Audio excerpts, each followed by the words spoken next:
what the Vice President said last year very clearly was that Europe had made a series of decisions internally that were threatening to the alliance and ultimately to themselves, not because we hate Europe or we don't like Europeans, but because what is it that we fight for? What is it that binds us together? And ultimately, it's the fact that we are both heirs to the same civilization, and it's a great civilization, and it's one we should be proud of. It's one that's contributed extraordinarily to the world, and it's one, frankly, upon which America is built. From our language to our system of government, to our laws, to the food we eat, to the name of our cities and towns, all of it deeply linked to this Western civilization and culture that we should be proud of, and it's worth defending. And ultimately, that's the point. The point is that people, people don't fight and die for abstract ideas. They are willing to fight and defend who they are and what matters and is important to them.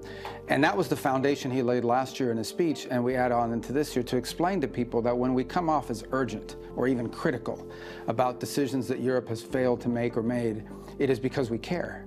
It is because we understand that ultimately our own fate will be intertwined with what happens with Europe. We want Europe to survive. We want Europe to prosper because we're interconnected in so many different ways, and because our alliance is so critical. But it has to be an alliance of allies that are capable and willing to fight for who they are and what's important. This alliance has to look different because the world looks different. This alliance has to be about different things than it's been in the past because the challenges of the 21st century are different than the challenges of the 20th. The world has changed and the alliance has to change, but the fundamental thing that has to change is we have to remind ourselves of why it is we have an alliance in the first place.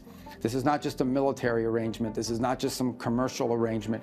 It is what holds us together in the first place as an alliance is our shared civilizational values. The fact that we are all heirs to a common civilization and one we should be very proud of. And only after we recognize that and make that the core of why it is we're allies in the first place can we then build out all the mechanics of that alliance. And then everything else we do together makes more sense.